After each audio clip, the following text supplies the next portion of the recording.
8-year-old Leo was in a car accident and urgently needed Rh-negative blood. My husband, David, turned quickly to the doctor. I know someone with Rh-negative. I'll call her right now. I slammed the divorce papers against David's chest. She can come, but you sign these first. He crumpled the papers. Scarlett, are you insane? Our son is fighting for his life and you're doing this now? I met his gaze, my voice cold. Yes, my mother-in-law rushed forward, hand raised to slap me. You heartless witch. You'd really let your own son die? I only smiled. Then I walked to the ER door. Doctor, halt all the preparations. The family refuses consent for the transfusion and the surgery. The doctors and nurses stared at us, their movements frozen. The air in the ER corridor grew thick, heavy, broken only by the low hum of medical machines. David pointed a finger at my face, his eyes bloodshot. Scarlett, say that again. I said, stop the surgery. My voice was low, unnervingly clear in the silence. My mother-in-law snapped out of her daze and lunged for me again. David caught her, locking his arms around her waist. She clawed at the empty air between us, screaming, "You monster! Leo is still in there. Your own flesh and blood. How can you say that?" I simply watched her, saying nothing. David held his struggling mother, snarling at me. What the hell do you want? Is it because I called Chloe that you're acting like this? There's nothing going on between us. She just happens to have Rh-negative blood, and I didn't want you to suffer again. You didn't want me to suffer? I asked him. David, do you even believe that yourself? My question choked him, his face twisting in an ugly grimace. Is this really the time for this? Leo's life is what matters most. Whatever grievances you have, we can talk about them after the surgery, when we're home. Home? I looked at him. David, we don't have a home anymore. I held out the divorce papers again. Sign them. I've already arranged for a blood bank and several volunteers. As soon as you sign, they'll be on their way. There will be enough blood for Leo's surgery. My mother-in-law stopped sobbing. Both she and David stared at me as if I were insane. To force me into a divorce, you'd even abandon our son's life? David ground out, each word bitten off. I said sign, and the blood will arrive. I didn't back down. Other patient families began to gather, whispering and pointing at me. What's wrong with that woman? She's so cruel, right? Even animals protect their young. Her husband didn't want her to donate blood because he cared about her, and she's using the child's life to threaten him into divorce. The murmurs and accusations washed over me, but I felt nothing. David watched me, his chest heaving. Fine, Scarlett, you're ruthless. He released his mother, snatched the papers and pen from my hand, and scrawled his signature a few times before throwing the document back at my chest. Satisfied now? Can we save our son? I picked up the papers from the floor, confirmed his signature, and tucked them into my bag. Then I turned to the doctor nearby. You can prepare for the surgery now. The blood will be here as soon as possible. With that, I turned and walked away. David yelled after me. Where are you going? You're not staying for Leo's surgery? I didn't look back. His life or death is no longer my concern. As I exited the hospital, a car screeched to a halt in front of me. The door opened, and a woman in a white dress hurried out, her face etched with anxiety. It was Chloe. She saw me, paused, then asked urgently, Scarlett, how's Leo? David called me, said something happened to the baby. I looked at her, the woman who had hovered around David for 10 years. He'll live. I spat out the 3 words, moving to walk around her. Chloe seized my wrist, her eyes rimmed with red. Scarlett, I know you've always misunderstood the bond between David and me, but right now, Leo is all that matters. Please don't blame David. He's just so worried about you. Her voice was soft, yet perfectly pitched to reach every onlooker. An elderly woman immediately began to berate me. What kind of wife are you? She's speaking reason to you, and you stand there with such darkness in your eyes. To abandon your own son, have you no conscience? Chloe quickly turned to the woman, pleading. Please don't say that. Scarlett is just very tired. The more she played the role of the compassionate one, the more wicked I appeared. I yanked my hand free. Don't touch me. Chloe stumbled, tears welling up. I'm sorry, Scarlett. I didn't mean to. David rushed out of the hospital at that moment, saw the scene, and immediately pushed Chloe behind him. He glared at me, furious. Scarlett, haven't you caused enough trouble? Chloe came here out of kindness for Leo. Why are you taking your rage out on her? My mother-in-law followed him out, and seeing Chloe, she seemed to find her savior, grasping Chloe's hand. Oh, you good girl, you're finally here. Go see Leo. That venomous woman has abandoned him. We only have you now. Chloe, while comforting my mother-in-law, spoke to David. David, don't blame Scarlett. She must just be overwhelmed. The 3 of them stood together, a picture of a loving family. And I was the unwanted villain, a cruel outsider. I looked at them, and my 10-year marriage felt like a cruel joke. I said nothing more, hailed a taxi, and left. Even after the car drove a long distance, I could still see David holding Chloe, and my mother-in-law wiping away tears in the rearview mirror. Back home, I started packing my things. This house was mine, bought before marriage, registered in my name. For 10 years, I had turned it into a home, but in the end, there wasn't an ounce of warmth here that belonged to me. That evening, I received a call from my mom. The moment I answered, a barrage of scolding erupted. Scarlett, have you gone mad? Leo was in such a terrible car accident, and you chose to divorce his father at the hospital? You and your dad have brought such shame upon us. Mom,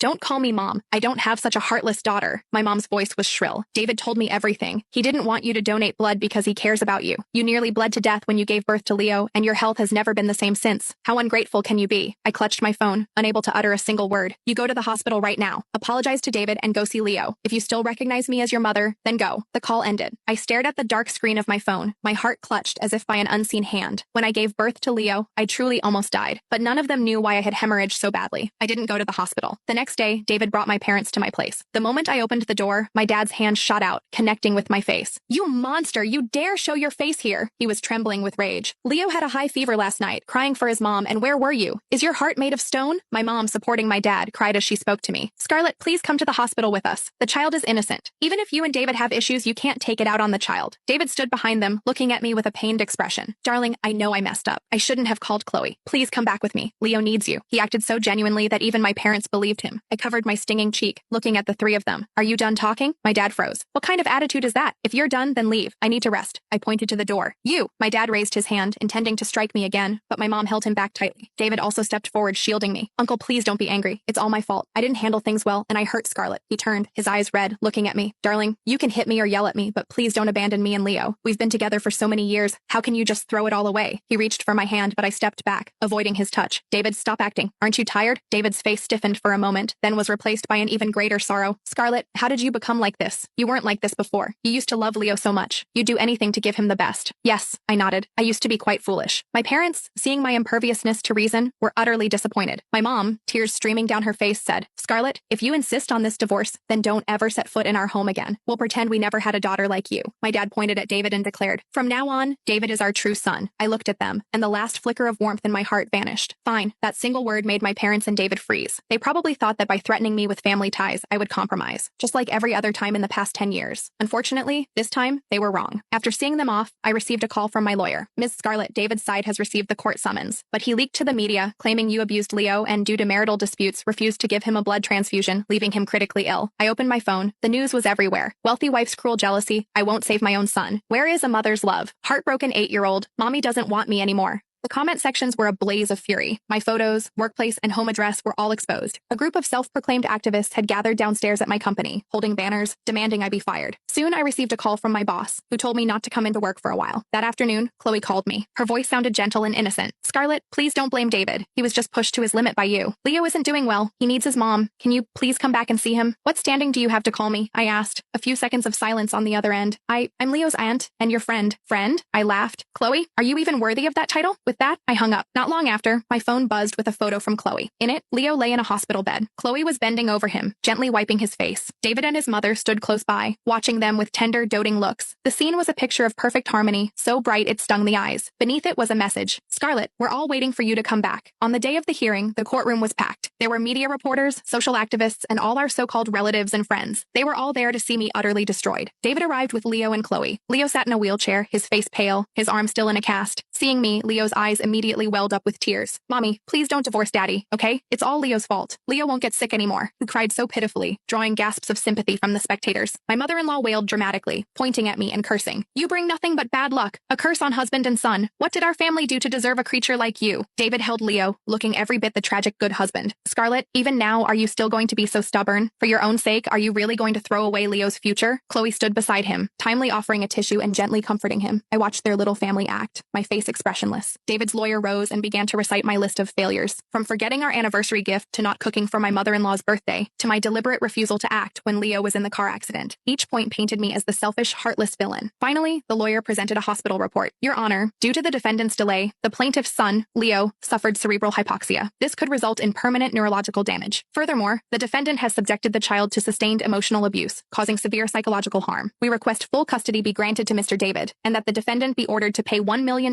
in emotional damages. The judge looked at me, his expression heavy with judgment. Defendant, how do you respond to the plaintiff's claims? Every eye in the room fixed on me, waiting. I stood. I didn't look at David, but at Chloe in the witness stand. I'd like to ask Miss Chloe a question.